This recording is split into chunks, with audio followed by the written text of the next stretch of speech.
Na tuombe. Ewe Mwenyezi Mungu, twakusihi ututazame kwa neema nyingi na baraka, sisi watumishi wako ambao umeridhika kutuita kwa nyadhifa za uongozi katika jamhuri hii yetu. Twakuomba utuajalie tuyatende na kufikia mambo yote atakayofikishwa mbele yetu kwa njia ya haki na uaminifu, ili kustawisha amani, ufanisi na heri ya nchi yetu na wale ambao haja zao umezikabidhi mikononi mwetu. Amen. You may be seated.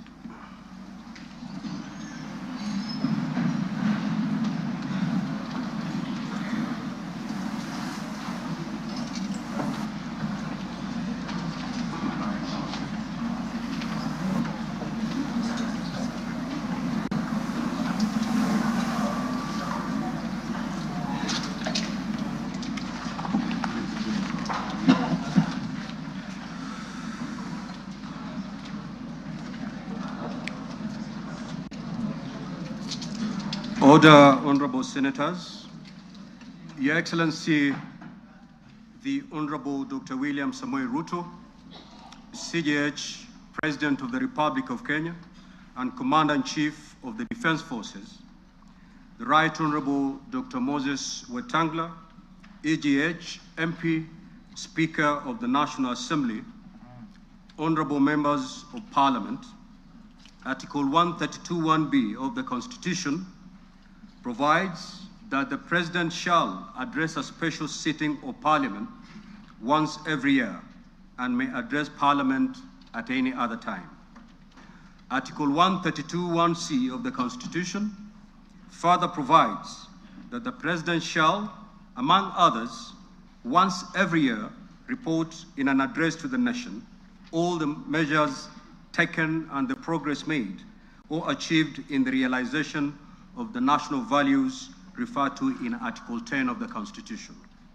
In addition, Article 247 of the Constitution requires the President, in his capacity as the chairperson of the National Security Council, to report to Parliament annually on the state of the security of the country. In this regard, the Chief of Staff and Head of Public Service, via the letter reference EOP/1 CAB.26/4A volume 7/1 dated the 3rd of September 2025, informed the speakers of the Houses of Parliament of the intention of His Excellency the President to address Parliament. Consequently, and upon consultation, the address to Parliament by His Excellency the President was scheduled for today, Thursday 20th November 2025. Pursuant to Standing Order 25(2) of the Senate Standing Orders, I notify honorable senators of the place, date, and time of today's special sitting via Gazette Notice number 16/518, which was published in a special issue of the Kenya Gazette on Wednesday 12th of November 2025. Further, together with the Right Honorable Speaker of the National Assembly, we notified all members of Parliament and the general public of today's special sitting via notices placed in the Daily Nation and the Standard newspapers of Wednesday, 12th November 2025. Accordingly, honorable members, this special sitting is properly convened. I thank you.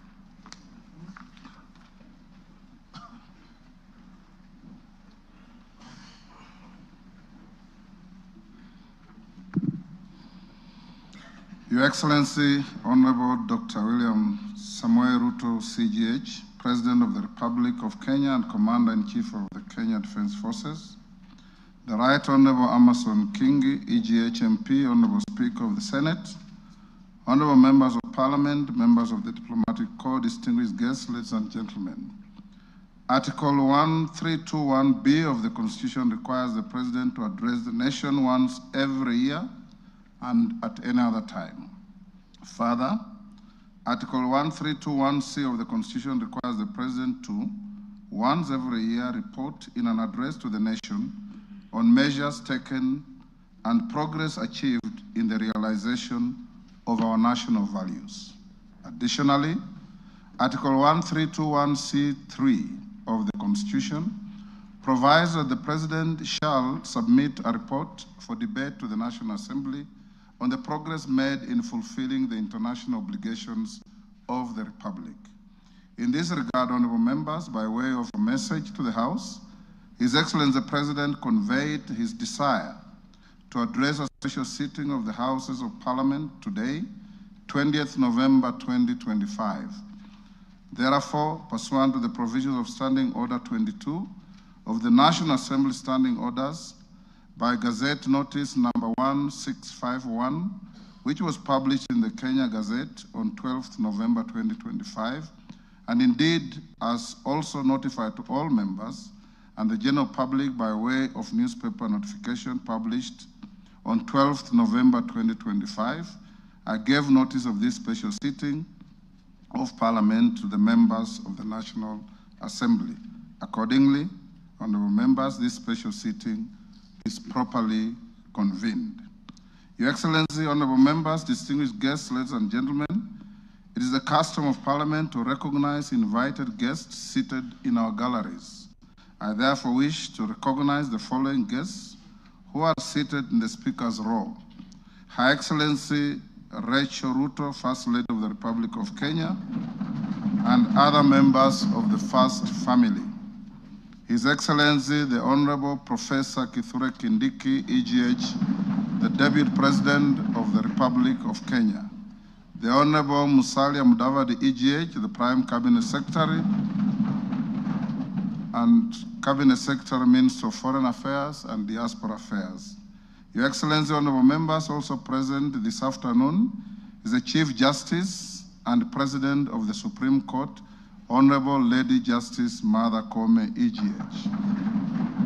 She is accompanied by the Deputy Chief Justice and Vice President of the Supreme Court, Honorable Lady Justice Philomena Mwilu, EGH, Honorable Justice Daniel Musinga, CBS Presiding Judge, Court of Appeal, Honorable Justice Oscar Angote, MBS, Presiding Judge of the Environment and Land Courts, and Honorable Justice Brian Ongaya, EBS, Judge of the Employment and Labor Relations Court. We are also honored to have in our midst the immediate former Speakers of the Houses of Parliament, the Honorable Francis Ole Kaparo, the Honorable Ekwe Ethro, and the Honorable Kenneth Lusaka, EGH, the Governor of Bungoma County, and Clerk Emeritus of the National Assembly, Ambassador Michael Sialai, CBS.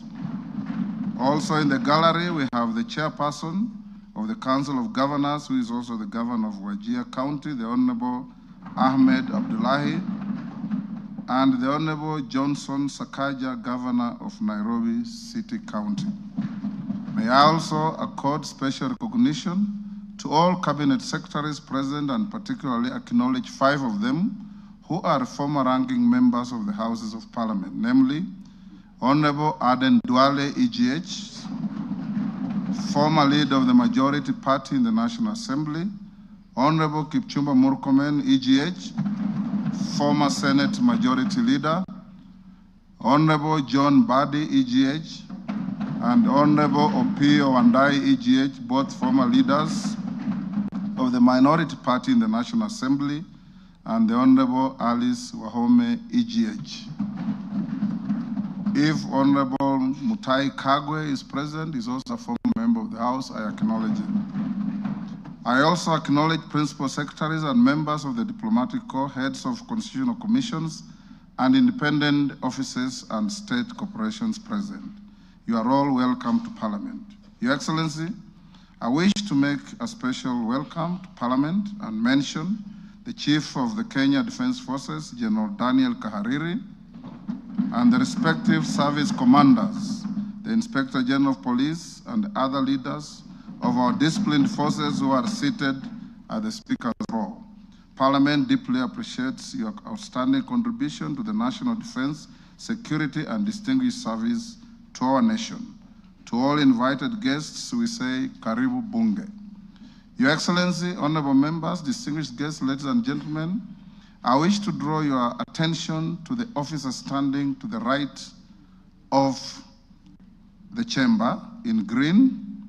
He is the Chief Sergeant at Arms of the National Assembly, Mr. Aloisio Lekulo, OGW.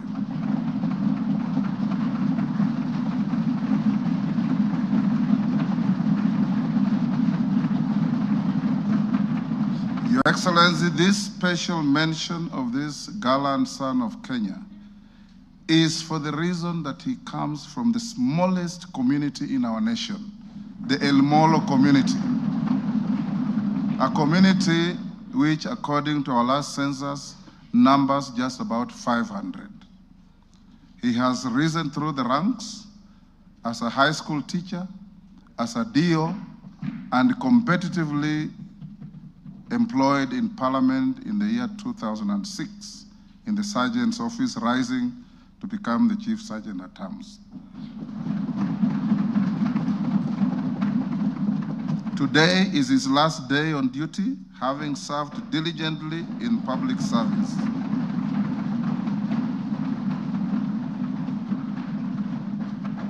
The National Assembly had a special session where we paid tribute to him and we thank him for the distinguished service he has rendered to the nation and wish him well. Your Excellency, honorable members, distinguished guests, ladies and gentlemen, it's now my singular honor and privilege to invite His Excellency, the President of the Republic of Kenya and Commander-in-Chief of the Defense Forces to address this special sitting of Parliament. Your Excellency, you're most welcome.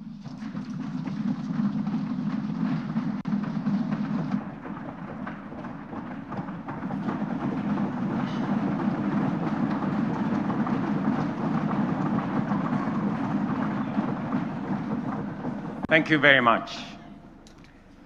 The Honorable Speakers of the National Assembly and Senate, the Honorable Members of the National Assembly and Senate, the Chief Justice and the leadership of the Judiciary, Cabinet Secretaries, Your Excellencies, distinguished guests, fellow citizens, ladies and gentlemen. 2 years ago, when I delivered my first State of the Nation address, I had a vision to sell. Today, I have a story to tell. A story written not in the quiet offices or the comfort of boardrooms, but out in the blazing sun of our farms, in the dust of construction sites where our affordable homes now rise, and in the grit of our community health workers, doctors, medical professionals who refuse to surrender in the quest for universal health coverage. It is written in the steady hum of our factories, in the determination of millions daring to dream and finance their vision through the Hustler Fund, in the courage of our young people working on housing sites, in the Climate Works program, in the digital ecosystem, and in the bravery of those who, looking beyond our borders, have sought livelihoods abroad to sustain families back home. A story of sacrifice, a story of sweat, a story of progress that has not come easy. It is a story you can see in the numbers, feel in the homes, and trace in the lives transformed across our republic. A story whose facts are available for all to examine, except perhaps for the cynical who have no facts. Today, the evidence is clear, evidence of promises made and promises kept. In just 3 years, we have built not monuments of words, but foundations of progress. And yet, even with these achievements, I am convinced that this is only but the beginning. Mr. Speaker, honorable members, as I prepared this address, I reflected deeply on the long road we have traveled as a nation. 62 years shaped by struggle, sacrifice, hardship, triumph, and milestones that have affirmed our spirit. From that reflection came one undeniable truth. We have made commendable progress, but Kenya still punches way below its true weight. This nation has the talent, the resources, and the spirit not just to improve, but to leap and to make the transition from a developing country to a developed one within our lifetime. That is why I speak today with full conviction that history has summoned this generation, our generation, at such a time as this, to a higher purpose. Some eras are shaped by events. Others are defined by the decisions a nation makes. And today, Kenya is called to make such a decision, to finish the journey our forebears began, and finally turn our long-held potential into lived reality. To do this, we must cast off the prevailing mindset of being content with the average. We must step beyond the comfort of the familiar and the ordinary and reach with courage, clarity, and conviction for nothing less than excellence and greatness. Therefore, as we examine the achievements of the past 3 years, results that have laid a firm foundation for equality of opportunity and a nation where no one is left behind, today I will also place before you not just a vision, but a national project that is realistic, grounded, and entirely within our reach. A vision not just to grow, but to transform. A roadmap not merely to move forward, but to rise. To rise from developing to developed. To rise from potential to reality. To rise from promise to prosperity. To rise from the third to the first world. To rise finally into the Kenya we have long imagined. The Kenya we deserve. For long, our ambition was held hostage by small thinking and ordinary expectations. But that era must now be confined to the past. Today, we stand on the threshold of something far greater, a moment in which we can say that our parents dreamed of and what our children yearn for, we will accomplish in our lifetime. As we know, this is achievable because others have done it before. I had the courage to make bold, disciplined, deliberate choices. They invested in their people, demanded excellence, and refused to be trapped in the limitations of their circumstances. They refused to make peace with mediocrity. Today, they stand as first world economies. If they could rise, so can Kenya. It can be done. Let me repeat. It can be done. Later in this address, I will set out the strategic choices, the reforms we will deepen, the sectors we will unlock, and the investments we will prioritize to move Kenya to the next level. I say all this not as a personal badge of honor, but as a recognition of what we have achieved together, the Kenyan people, the leadership in all arms of government, and across all political formations. Honorable members, the last 3 years have not been easy. We have agreed, sometimes disagreed, and at times those disagreements have carried great cost. We have compromised, we have confronted hard truths, and we have endured storms none of us invited. But we all take comfort that it has not been for nothing, for this is how far we have come. At a time like this, in 2022, Kenya was in distress. Inflation had soared almost to double digits. A fuel shortage threatened to paralyze our economy as oil marketers struggled to access dollars. The shilling was in free fall. Foreign reserves had hit historic lows. Debt service consumed more than half of our revenues. Confidence, both local and foreign, had waned. International analysts warned that it was no longer a question of if, but when Kenya would default. Within that context, we acted. We restored fiscal discipline. We eliminated wasteful subsidies.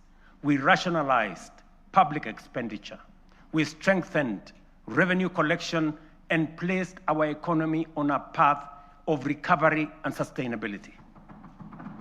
Inflation, which stood at 9.6% in 2022, has steadily declined to 4.6% as of last month, bringing much needed relief to households.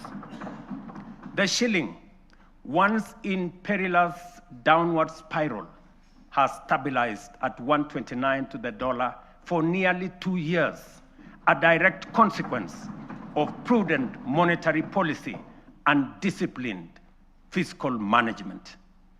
Our successful Eurobond redemption signaled to the world that Kenya honors its obligations.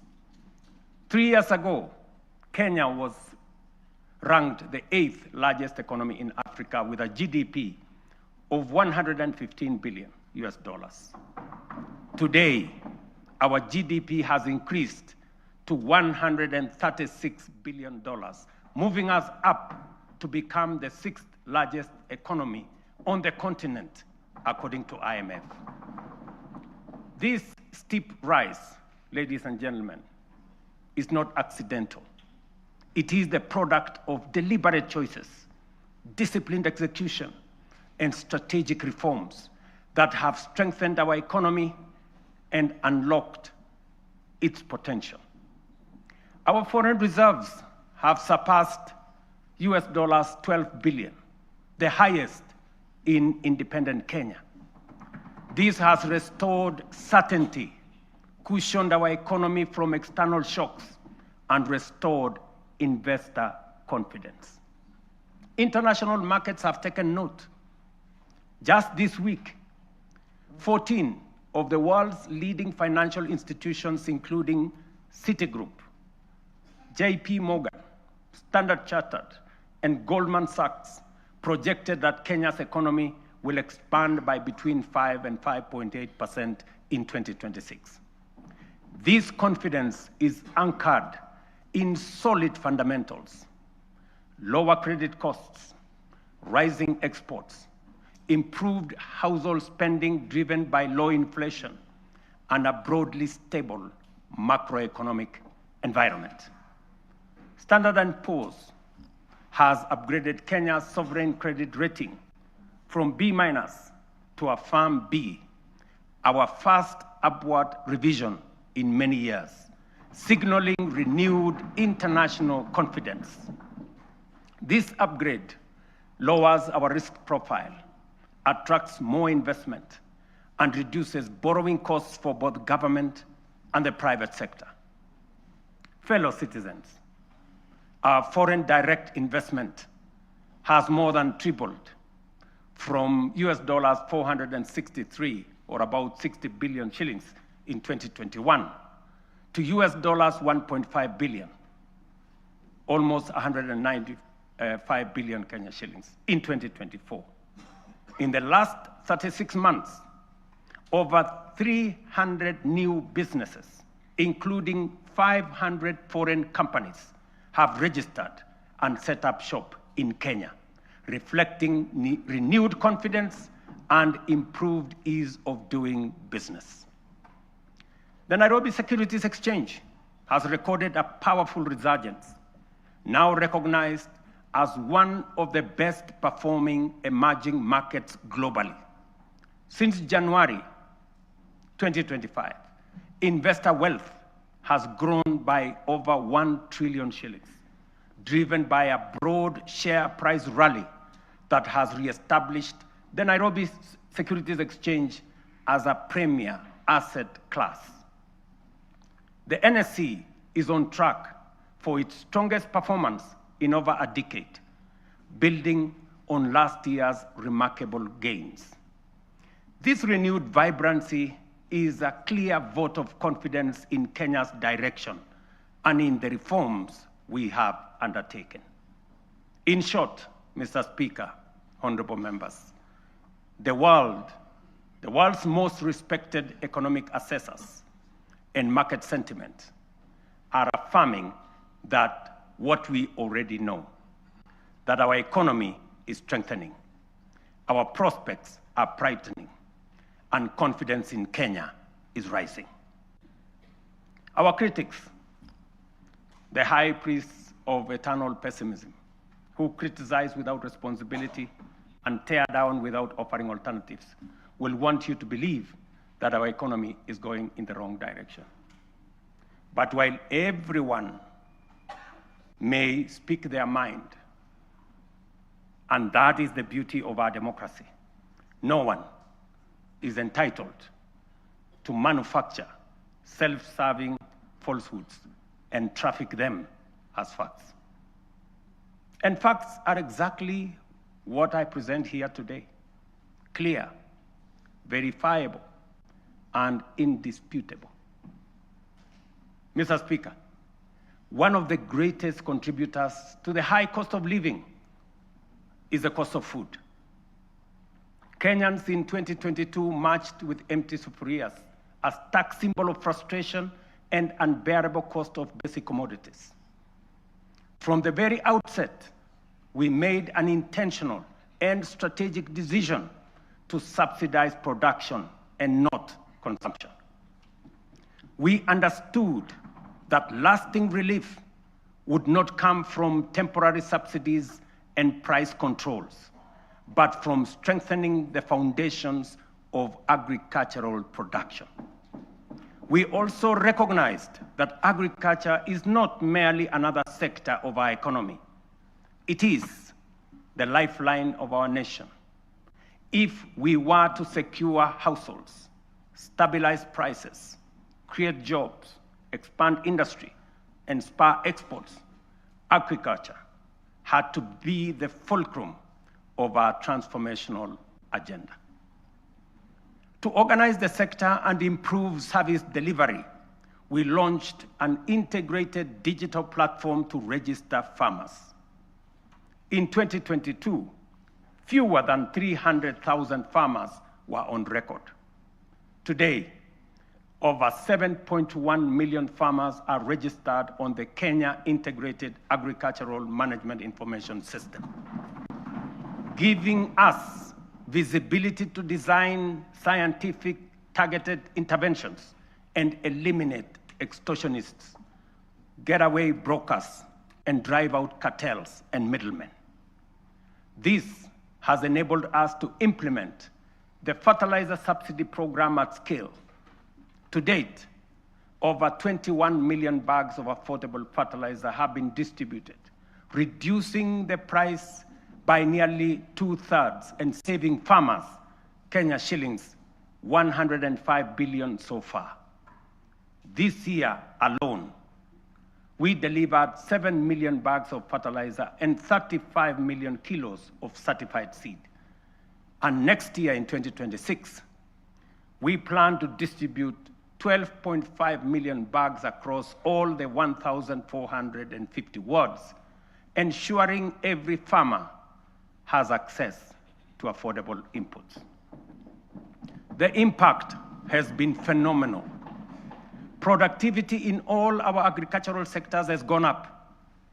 National maize harvests have risen from 44 million bags in 2022 to 67 million bags in 2024, setting the stage for a historic harvest this year of 70 million bags. The results are visible in markets and homes. The price of a 2-kilogram packet of flour has fallen from what it was 250 in 2022 to as low as 130 today. For millions of households, this is meaningful daily relief. The transformation across our value chains is equally compelling. Tea production has grown, with earnings rising from Kenya shillings 138 billion in 2022 to Kenya shillings 215 billion in 2024, a 56% increase. The coffee sector, once on the brink of collapse, is roaring back. Nearly 50,000 seedlings have been distributed. Earnings have risen from an average of Kenya shillings 70 per kilo to now between 120 and 150 shillings per kilo. We are on track to increase exports from 48,000 metric tons to 60,000 metric tons this year, and projected to reach 150 million tons in 3 years' time.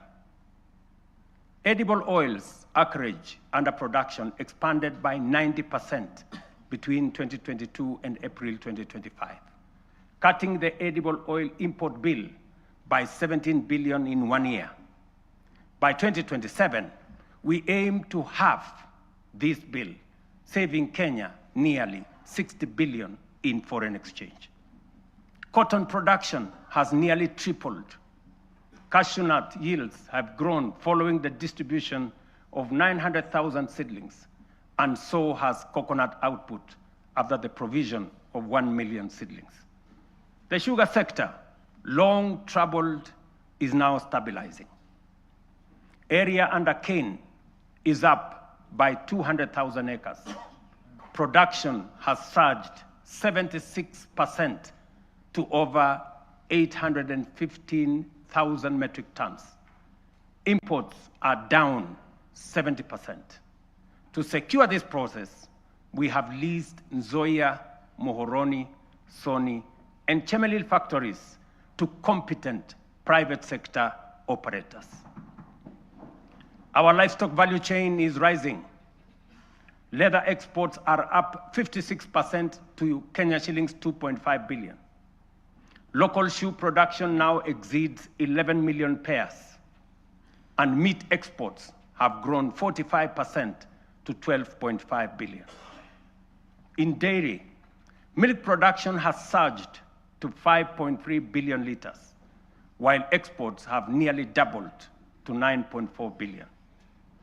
Dairy farmers' support has enhanced with the installation of 230 new milk coolers.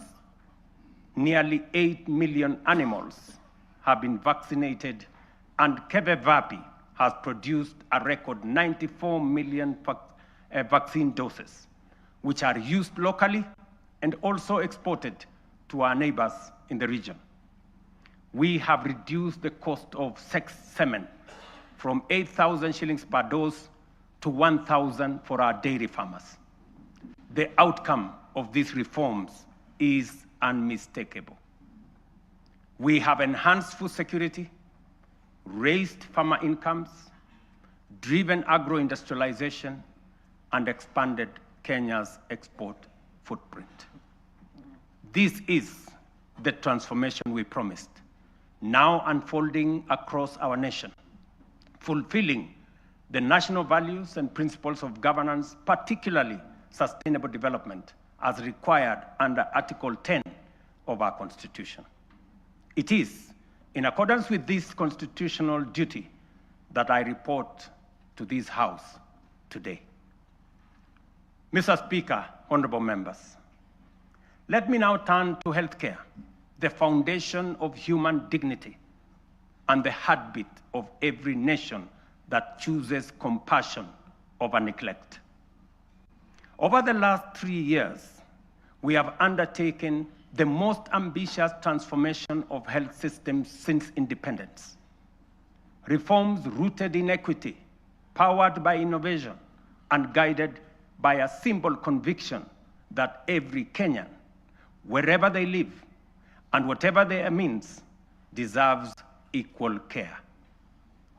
27 million Kenyans are now registered in SHA, more than triple the number ever reached by the former NHIF. This is a demonstration that leaving no one behind was and is not a slogan. It is a promise on course to fulfillment. Additionally, more than 10,000 health facilities across the country have signed in to serve under this new system. But honorable members, real healthcare begins long before patients reach a hospital.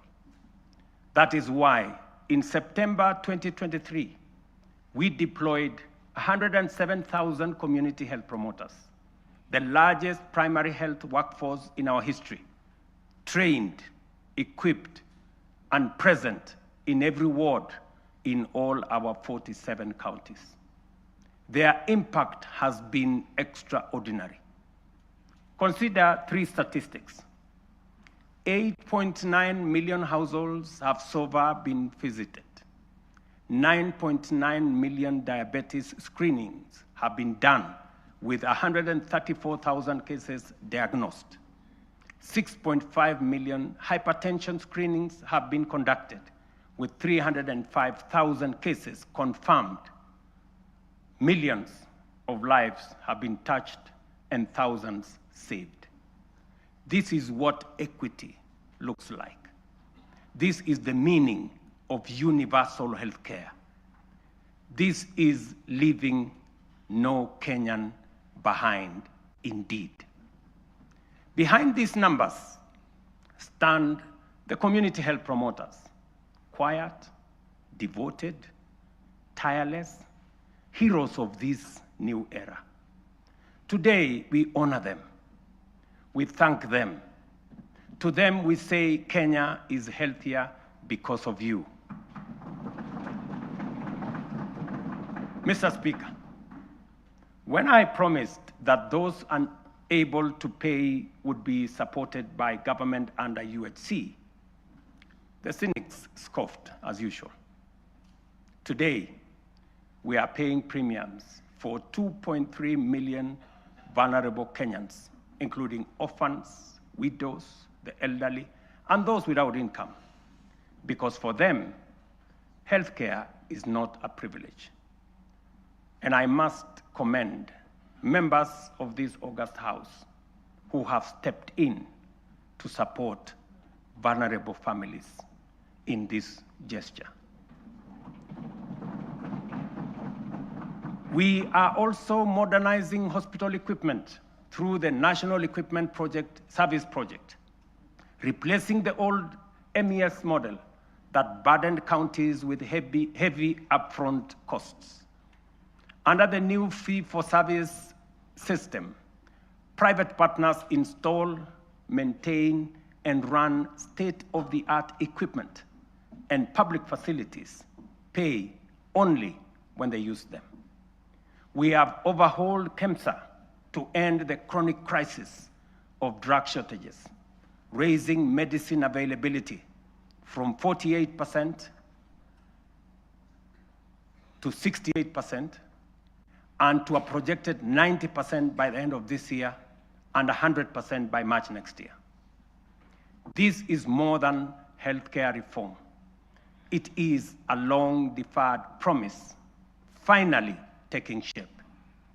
A Kenya where every citizen can face tomorrow with confidence, knowing their nation will stand with them in their hour of need. It fulfills our national values and of dignity and equity as stated in Article 10 of the Constitution. In the same spirit, the government is strengthening financial protection for Kenyans under cancer treatment. Social Health Authority will enhance the cancer benefits package from the current 550,000 shillings to Kenya shillings 800,000, effective December 1. This enhancement responds to the rising cost of sustained cancer care and ensures that patients can access quality, uninterrupted treatment without facing financial hardship. Mr. Speaker, honorable members, when I assumed office, our education sector was in distress with a strained CBC transition, a chronic teacher deficit, universities on the edge of insolvency, and overstretched infrastructure. We moved quickly to restore education as the great equalizer. Through the student-centered funding model, scholarships and loans now follow need and merit, placing the learner at the center. Nearly 500,000 students have already benefited from this model. We then tackled the teacher crisis head-on. We have hired, as you all know, 76,000 teachers with 24,000 more to be brought in by January next year. That will translate to 100,000 teachers in 3 years, an achievement unmatched in the history of our country. Together with the national government CDF, we have delivered 23,000 new classrooms and 1,600 laboratories are under construction, easing congestion and giving CBC the dignified facilities it requires. TVET has become the engine of practical skills. Enrollment has leaped from 341,000 in 2022 to 718,000 as young Kenyans embrace engineering, ICT, modern agriculture, hospitality, design, and the trades that power a modern economy. In strengthening education at every level, we are giving life to the national values in Article 10, especially equity, human dignity, and sustainable development, ensuring every child has a fair chance to rise. Mr. Speaker, honorable members, 3 years ago when we said we would deliver affordable housing, the cynics dismissed it. They said it was fantasy. When they realized we were serious, they called it impossible. And when we broke ground across the country, they suggested that these projects would stall.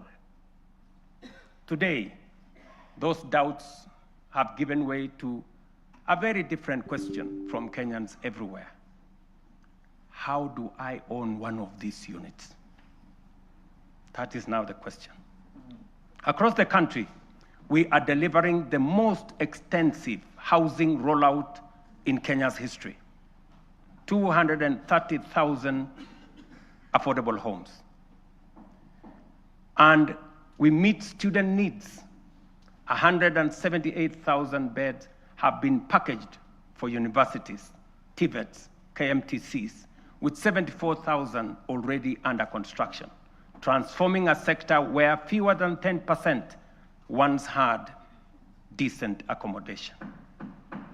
Additionally, 270 modern markets are taking shape nationwide, providing vital spaces for women and MSMEs, with another 175 underway, expanding the backbone of local commerce. And through the NAIROBI River Regeneration Program, 44,000 young people are restoring the river corridor and preparing sites for 10,000 social homes along the renewed riverfront. The program, the housing program, including markets and hostels, has created over 428,000 jobs jobs that include architects, engineers, plumbers, electricians, carpenters, masons, steel workers, transporters, and thousands of MSMEs in fittings, fabrication, and interior design work. At peak next year, it will employ at least 1 million Kenyans. Honorable members, this program is far more than housing. It is a national empowerment engine, creating jobs, formalizing the informal sector, revitalizing micro, small, and medium enterprises, restoring our environment, and building resilient communities. It advances equity, dignity, and sustainable development, the very values anchored in Article 10 of our Constitution. Mr. Speaker, honorable members, allow me to turn to a sector that carries the hopes of nearly every Kenyan family, our micro, small, and medium enterprises. MSMEs are the backbone of our economy, the engine room of innovation, and the daily hustle of more than 15 million Kenyans. For decades, access to affordable credit trapped millions in frustration. Without collateral, there was no loans. For the millions blacklisted, every door of opportunity was shut. And when banks refused to take a chance, their dreams simply stalled. As promised, we broke that cycle. The Financial Inclusion Fund, the Hustler Fund, now stands as the largest financial inclusion program since independence, extending over 80 billion shillings to 7 million Kenyans. And those who were blacklisted, the 7 million once blacklisted Kenyans, have since repaired their credits. 3 million small businesses and their owners, previously locked out of the formal finance, are now banked. And 2 million Kenyans are now frequent borrowers. Today, through the Hustler Fund Bridge Facility, 800,000 entrepreneurs are accessing up to 150,000 shillings each without collateral to expand and grow their businesses. But honorable members, credit alone is not enough. Many young people do not lack ideas, they lack opportunity. That is why we launched Nyota, the National Youth Opportunities and Transformation Agenda, one of the most ambitious youth empowerment programs in our history. Over the next 5 years, Nyota will uplift 820,000 unemployed young people through apprenticeship, recognition of prior learning, entrepreneurship grants, digital skills training, and support savings. When the program is fully implemented, it will have placed 90,000 young people into work or enterprise, certified 20,000 into different skill areas, capitalized 110,000 businesses, and matched savings for 190,000 savers, while building capacity of 600,000 more to undertake government procurement under the ACBO program.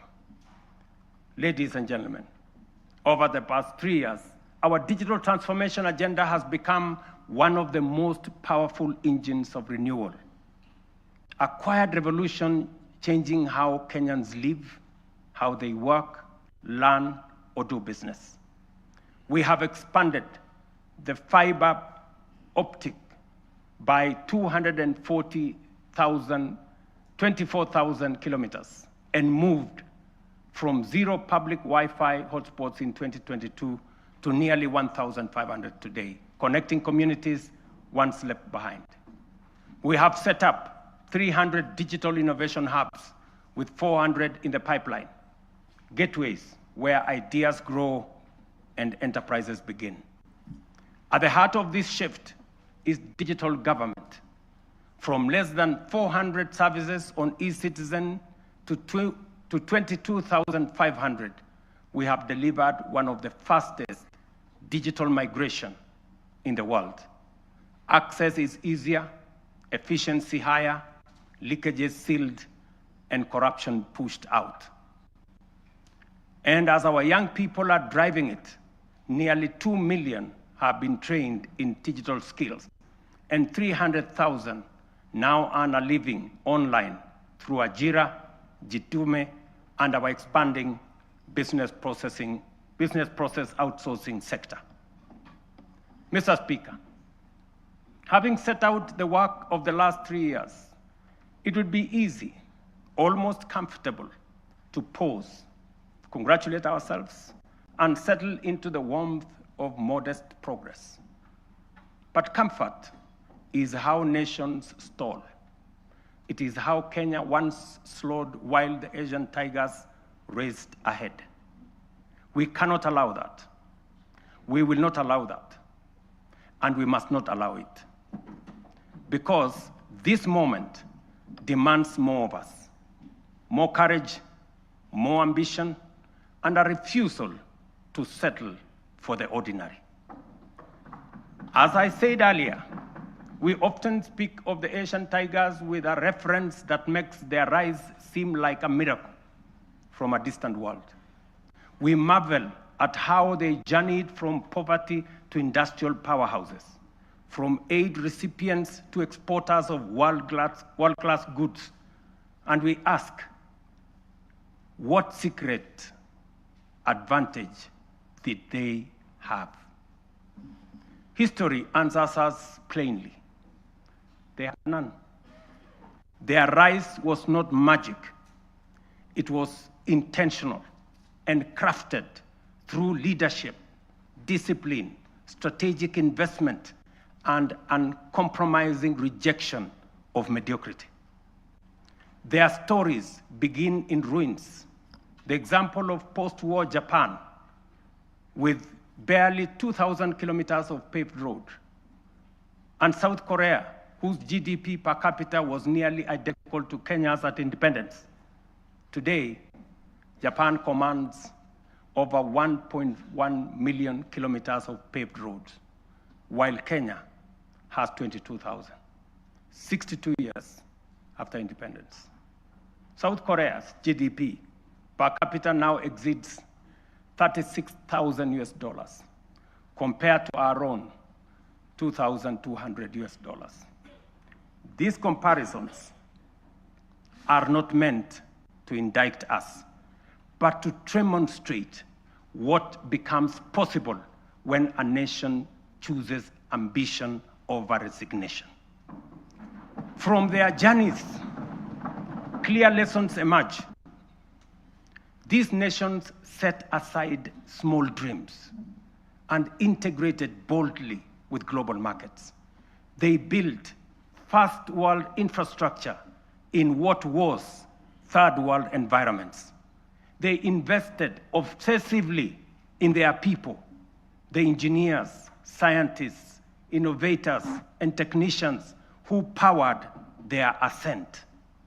They generated electricity from all sources available to power their enterprise, innovation that led to manufacturing, industrialization, and progress.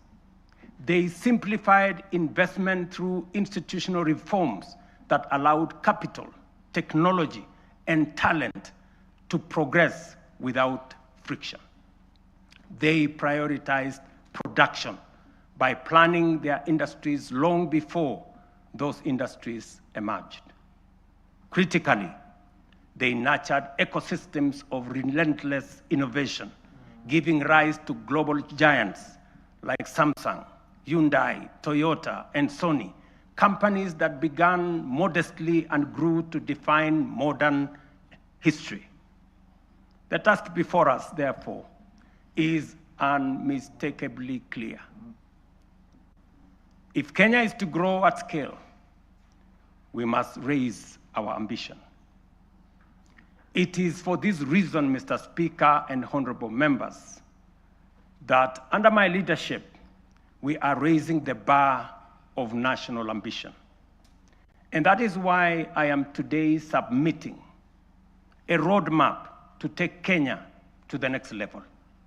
We are committing to undertake a minimum of 4 major national priorities whose rationale I shall explain. First, we must invest relentlessly in our people, in their education, skills development, scientific training, and innovation capacity. We have already set the foundation through the major reforms in the education sector. We have increased the education budget from 490 billion in 2021 to over 700 billion this year, which has facilitated better infrastructure in our education system, more teachers and trainers, and enhanced funding for our colleges and universities. I have reorganized government departments to establish a dedicated State Department for Science, Research, and Innovation to support the urgent need to scale up STEM courses in our education system, strengthen innovation, promote research, and create a pool of high-level professionals in engineering and science. This structure will also help actualize the 2% research fund needed to make this ambition a reality. We must fund startups and deliberately scale up and commercialize innovation to create new companies. We must actualize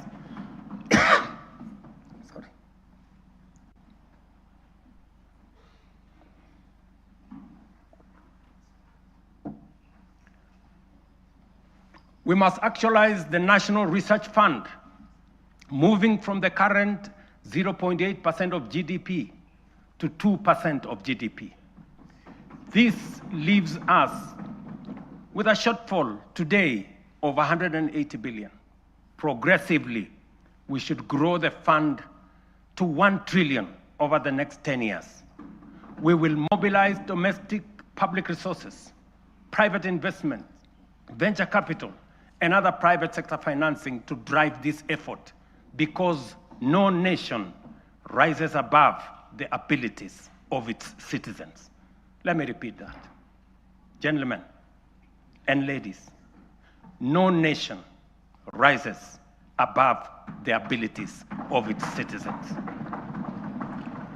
And we must promote a culture of enterprise so that Kenyan companies can cross borders. The example of Safaricom's M-Pesa, growing from a local solution into a global financial platform, serving more than 70 million customers in 170 countries today. This demonstrates the possibilities we can unlock. Secondly, we must turn around our economy from a net importer to a net exporter of products, goods, and services. The most urgent being imports of food products that cost us 500 billion shillings every year. Just imagine.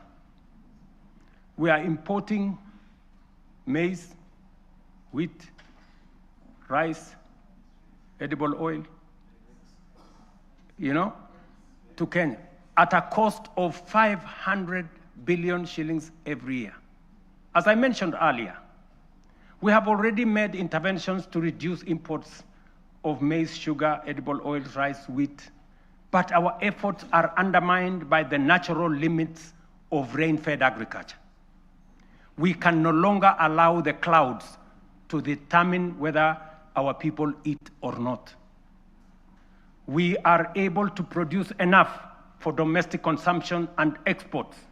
Expanded modern irrigation is now necessity and the only path forward. We are endowed, ladies and gentlemen, honorable members, with arable land, yet we all know only 15% of Kenya can support rain-fed agriculture.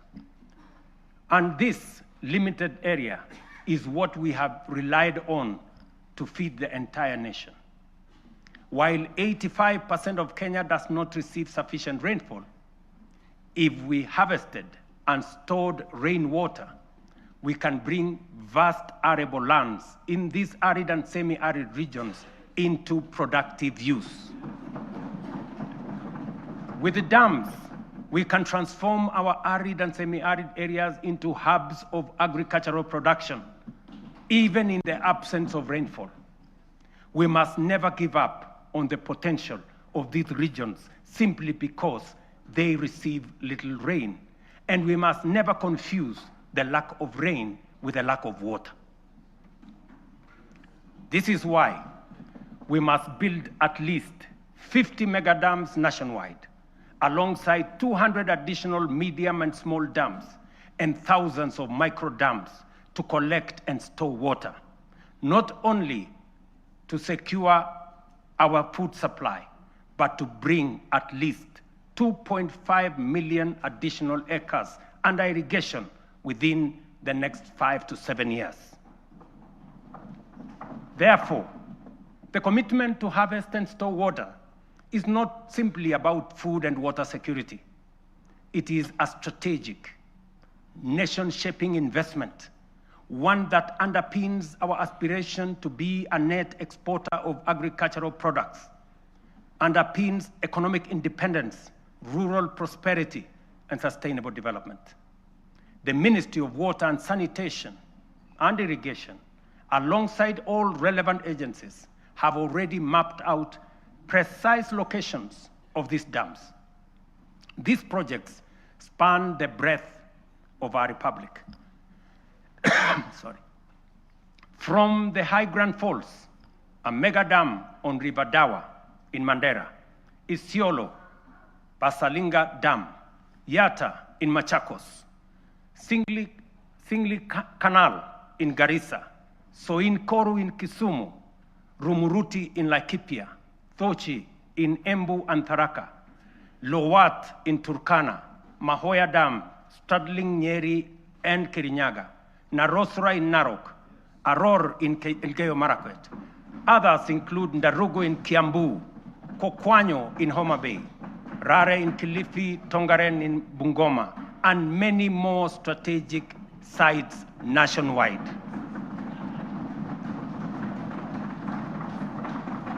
Mr. Speaker, expanded irrigation will also supply the volumes, consistency, and quality of raw materials required for our next economic frontier, which is agro-industrialization. Irrigation will produce the raw materials, and our SEZs, EPZs, and county aggregation and industrial parks will convert them into high-value products for national, regional, and global markets. Honorable members, energy is the lifeblood of any modern economy. No nation has developed without abundant, reliable, and affordable power. This is our third national priority. Although we have an installed capacity of 3,300 megawatts, the intermittence of solar and wind means our farm capacity is only 2,300 megawatts, far below what the Kenya of the present, let alone tomorrow, will require. To drive domestic electrification, industrial manufacturing, e-mobility, green industrialization, digital expansion, and a technology-enabled future, we must dramatically expand power generation. Kenya is blessed with diverse, largely underexploited renewable sources, including geothermal, solar, hydro, wind, and nuclear. To undertake large-scale value addition, agro-processing, manufacturing and industrialization, sufficient, affordable, and reliable energy is a top imperative. Modern technologies, such as data centers and artificial intelligence, require large-scale energy supply. to modernize our economy, leverage on technology to create new opportunities, and to turn our agriculture and natural resources into products.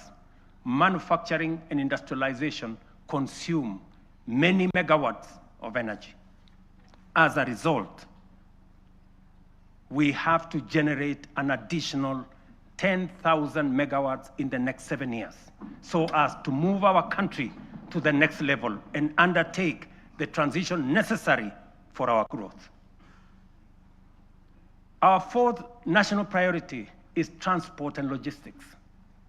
As the region's economic and diplomatic hub, home to the United Nations' largest office and only office in the Global South, and the sixth largest economy in Africa, Kenya must maintain world-class seaports, airports, highways, and digital corridors.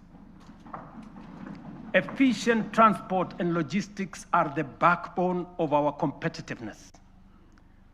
They accelerate national development, connect products to markets, move goods and services, lower the cost of doing business, and will reinforce Kenya as the aviation and commercial capital of East and Central Africa. History teaches us that nations rise on the strength of transport and logistics. Japan's post-war revival, enabled by strategic road expansion, is a clear example. From only 2,000 kilometers of road, they constructed over 1 million kilometers of paved road in 7 decades. We in Kenya, you know, we have only constructed 22,000 kilometers over a relatively similar period. To scale up, ladies and gentlemen, honorable members, our transport and logistics program, the Ministry of Roads and Transport have already mapped out a comprehensive network of 2,500 kilometers of highway for dualing and 28,000 kilometers of road to be tarmacked over the next 10 years. We will onboard private-public partnership in the modernization of Jomo Kenyatta International Airport, Mombasa and Lamu Airport, and sort out the challenges facing Kenya Airways by next year. This work is already in progress. Next week, I will launch the dualing of the 170-kilometer Rironi-Naivasha-Nakuru-Mau Summit Road. On the same day, I will break ground on the dualing of the 58-kilometer Rironi-Mai-Mahiu-Naivasha Road.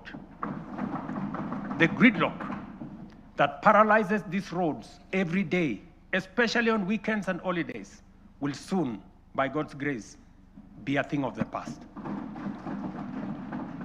Additionally, roads earmarked for dualing include Muthaiga Kiambu Ndumberi, Machakos Junction Mariakani, Mau Summit Kericho Kisumu, Kisumu Busia, Mau Summit Eldoret Malaba, Athi River Namanga, Karatina Nanyuki Isiolo, Makutano Embu Meru Maua, Mtwapa Malindi Mombasa, all the way to Lungalunga, Kericho Kisii Migori Isabenia, and Nakuru Nyahururu Karatina, Kisii Oyugis Ahero.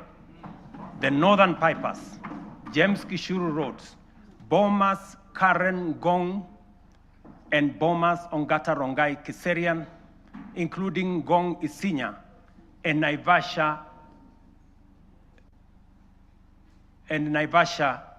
to Kikuyu, among many other key corridors nationwide. This infrastructure drive will also include extending the standard gauge railway from Naivasha to Kisumu and eventually to Malaba. And that exercise, ladies and gentlemen, is beginning in January. In just 2 months, we will be beginning that process. Honorable members, estimates indicate that achieving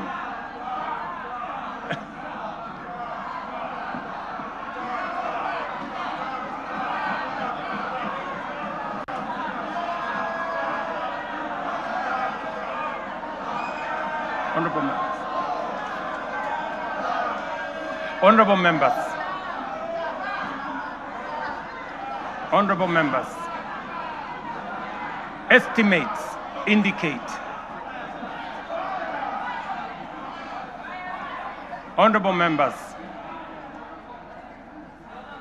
estimates indicate that achieving these 4 priorities will require at least 5 trillion. This is undeniably a large sum. Some may see it as unrealistic, even audacious, for a country like ours. But allow me to recall President John F. Kennedy's words in 1962 as he rallied America to reach the moon. And this is what he said, and I quote, "We choose to go to the moon in this decade and do the other things, not because they are easy, but because they are hard. Because that challenge is one we are willing to accept, one we are unwilling to postpone." These 4 projects are our national imperatives, commitments we must embrace without hesitation, not because they are easy, not because they are cheap, but because they are absolutely necessary, because they are worthy of our time. This is the assignment of our generation. This is the purpose for this administration and this parliament, the 13th parliament. And this is the moment we must rise up to. Which brings us to the next question. Given our fiscal constraints, how shall we finance these transformative projects and do so sustainably? The answer, ladies and gentlemen, lies in 2 key financing vehicles: the National Infrastructure Fund and the Sovereign Wealth Fund. As noted earlier, our development ambitions require sustained, large-scale investment in education, in roads, in energy, water systems, logistics, transport, and digital network. Yet, our fiscal space is narrow. We cannot continue funding essential infrastructure through unsustainable borrowing and burdening taxpayers with additional taxes. But neither can we afford to postpone these imperatives without risking our future. There is need to be innovative in the use of our national revenues, or the national revenues at our disposal. There is need to deploy our national assets available to us in creating public-private partnerships that will crowd in the enormous pool of private sector resources available regionally and globally. This is why we will establish the National Infrastructure Fund, whose architecture will be underpinned by the reforms in the Government-Owned Enterprises Bill passed by this August House that I will sign into law tomorrow. This fund is the strategic solution that will provide a framework to innovatively scale up our resources to match our ambition. It will fulfill our manifesto commitment to rebuild Kenya's infrastructure while reducing reliance on tax and debt. We will do this by using budgeted resources prudently and introducing a financing architecture that leverages capital markets, diversifies ownership through unlocking of national assets through privatization, and use PPP frameworks to channel private capital into public priorities. For decades, Kenya has privatized major public assets, from Kenya Airways to KenGen, from Kenya Re to Safaricom. Yet, we cannot point to enduring national assets built from privatization proceeds because the funds were absorbed into budgets and spent. The National Infrastructure Fund will break this cycle.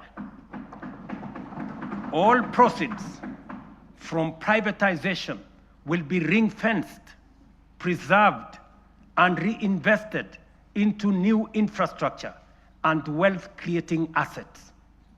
When ownership shifts to the private sector for efficiency, the benefits to the public will not diminish, they will multiply. For every shilling invested from privatization proceeds, we aim to attract 10 shillings from long-term investors drawn from pension funds, sovereign partners, private equity, and development finance institutions. This multiplier will allow us to build critical infrastructure without adding to tax or debt burden. This model is proven.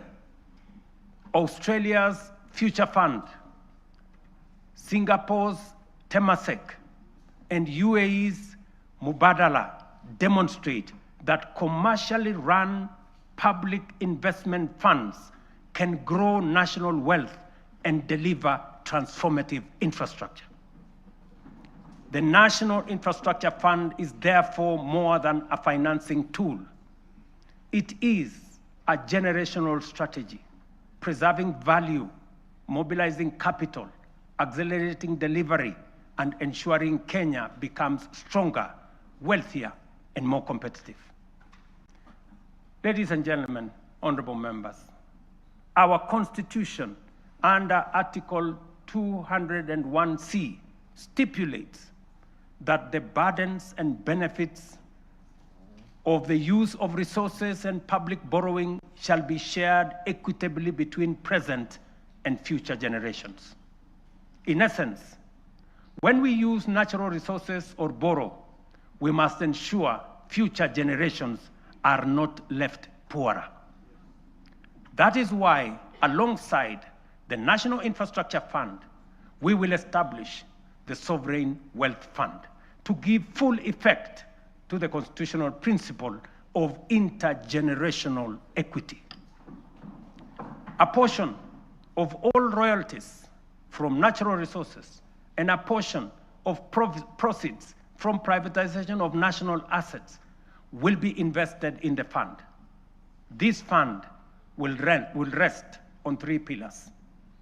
Number 1, savings, to be invested for the future, as countries like Norway, Kuwait, Saudi Arabia have done with trillion-dollar funds.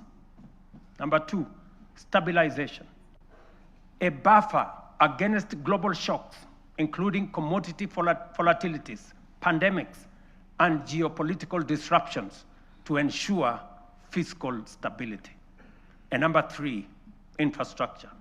A carefully managed share will be invested in commercial terms to attract private capital to national projects while growing public wealth. History has already warned us. Along our coast region, titanium deposits have been exploited and depleted. And because we lacked a sovereign wealth framework, future generations will inherit nothing from the resources that we got from titanium. We cannot repeat this mistake.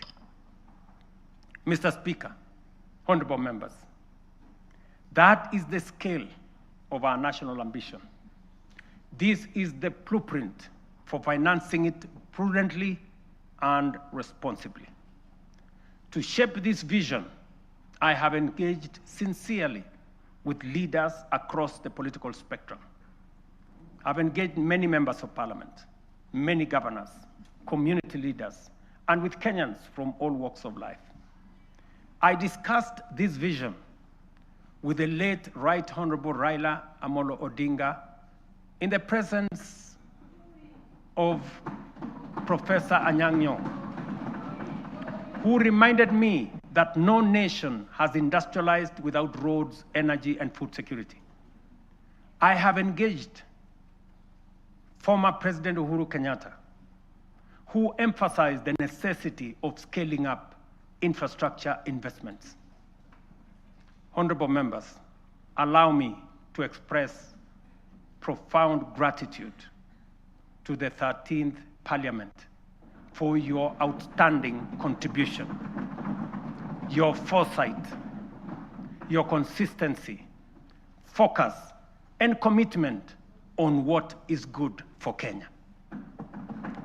The progress made in the last 3 years would not have been possible without your legislative agility, principled oversight, and commitment to national interest. When the history of this generation is written, this House, the 13th Parliament, will occupy a full and proud chapter. Your decisions are recorded not only in debates or statutes, but in the lives lived, progress of every Kenyan that has been achieved.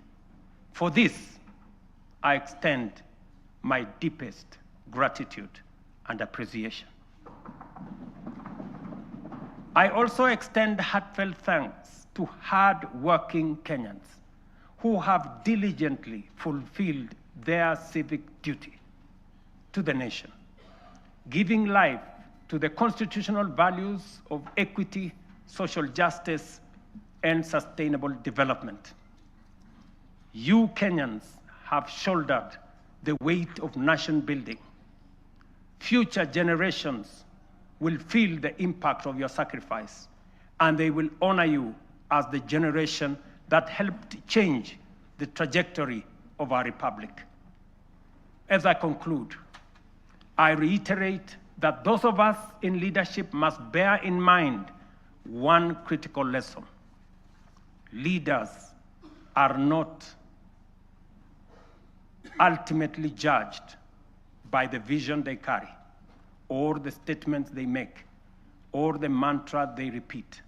They are judged by the actions they take, the values they generate, the difference they make, and the impact they leave in the lives of the people.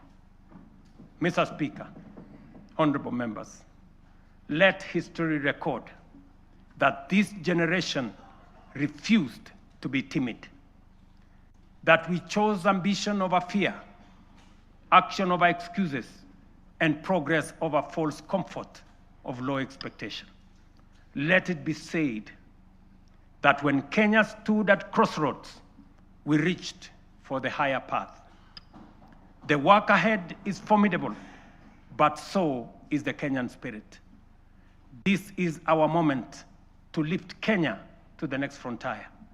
This is our moment to shape a nation worthy of its promise. This is our moment to rise. Honorable members, it is now my pleasure to submit to Parliament the following 3 reports as required by the Constitution. Number 1, reports on all measures taken and progress achieved in the realization of the national values as I have espoused. Number 2, report on progress made in fulfilling the international obligations of the Republic. And number 3, the report of the state of security of the country. Now, therefore, I hand over the reports to the Speaker of the Senate and the Speaker of the National Assembly, and I thank you for your attention. God bless you, and God bless our great country, Kenya.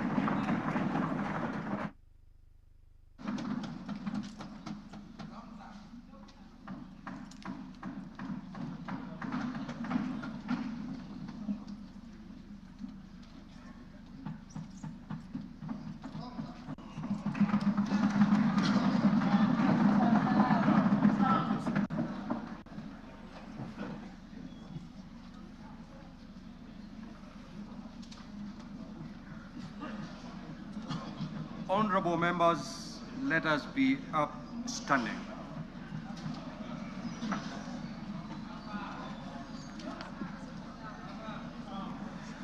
Your Excellency the President, the Right Honorable Speaker of the National Assembly, honorable members and distinguished guests, we have now come to the conclusion of the business of the day, and it is now time to adjourn.